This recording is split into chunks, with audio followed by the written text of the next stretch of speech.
Ayo tekan, tekan.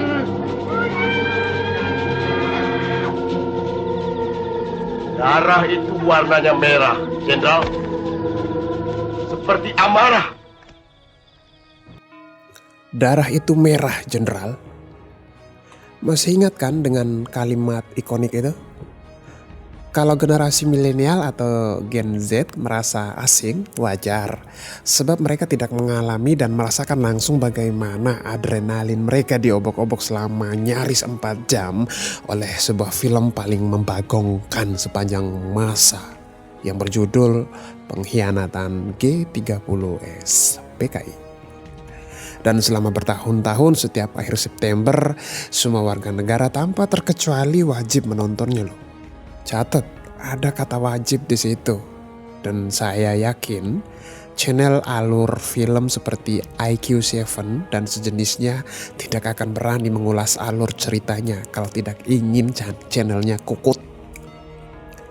Poin pembahasan dalam video ini akan mengulik salah satu scene dalam film ini yang cukup barbar, yakni kejadian di lubang buaya pasca para jenderal dibawa dari kediamannya masing-masing.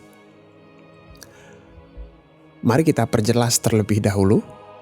Diceritakan para jenderal yang ditangkap kemudian dibawa dan dikumpulkan di lubang buaya. Di situ telah menunggu para penjagal yang tidak terhitung banyaknya. Di antara para penjagal tersebut ada perempuan-perempuan yang siap menjalankan tugas. Mereka menari bersukaria. Salah satu dari perempuan itu kemudian bergerak ke para jenderal tak berdaya itu dan menyilet wajah mereka. Itu adalah scene tanpa sensor dan cukup membuat siapapun yang melihatnya bergidik bulu kuduknya saking mengerikannya.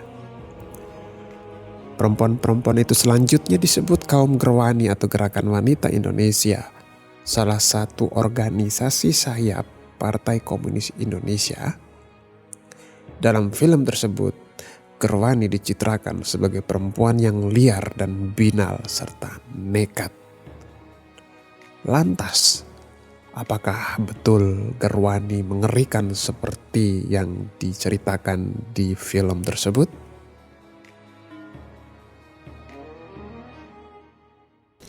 Terjadinya peristiwa G30S, saya secara kebetulan hanya mendengar dari radio tanggal 1 Oktober tahun 65 kira-kira jam 10 pagi. Saya tidak mengerti bagaimana mulainya saya bisa dituduh yang tidak pernah saya lakukan dan ketahui sehubungan dengan peristiwa G30S ini. Seorang sejarawan yang bernama Saskia Eleonora Wieringa mencoba menelusuri kebenarannya dengan menelusurinya melalui wawancara langsung dengan beberapa anggota Gerwani yang kala itu berada di lokasi kejadian. Faktanya, seperti yang ditulis dalam bukunya yang berjudul Penghancuran Gerakan Perempuan, Panglima Komando Cadangan Strategis Angkatan Darat Mayor Jenderal Soeharto melakukan pengondisian situasi pasca kejadian penculikan para jenderal itu. Ia memobilisasi seluruh elemen yang memang sejak awal tidak menyukai PKI untuk membumi hanguskan PKI dan organisasi sayap mereka, termasuk dalam hal ini Gerwani.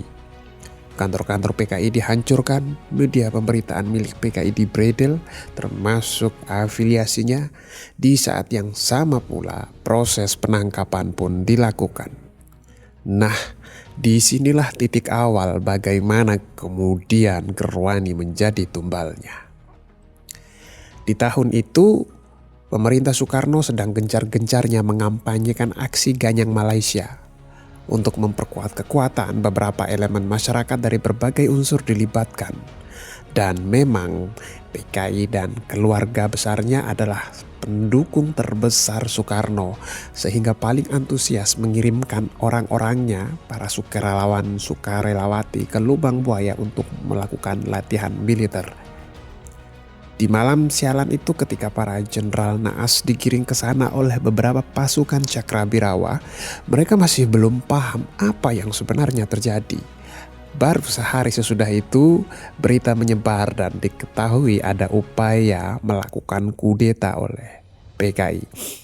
Berita itu disebar oleh media milik Angkatan Darat, yakni Berita Yuda, Angkatan Bersenjata, ABI, kemudian Radio RRI, juga oleh koran-koran Islam.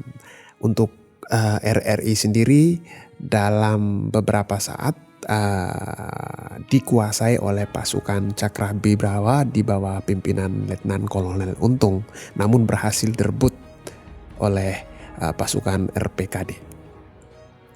Kejadian di Lubang Buaya tersebut kemudian disebarkan secara dramatis dan membagongkan bahwa telah terjadi penyiksaan seksual ke para jenderal.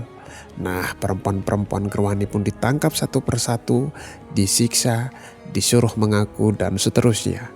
Ada yang menarik dari proses penangkapan dan proses interogasi. Pihak Angkatan Darat melakukan pengejaran terhadap beberapa sukarelawati yang ditenggarai berada di malam para jenderal dihabisi. Mereka pun menangkap beberapa perempuan yang sebenarnya bukan sukarelawati atau bukan yang berada di lokasi kejadian. Ada pelacur yang bernama Emi, ada juga Joshi dan Jamilah. Ketiga perempuan inilah yang tidak tahu apa-apa dipaksa membuat pengakuan, dan pengakuan tersebut selanjutnya disebarkan untuk memancing emosi massa.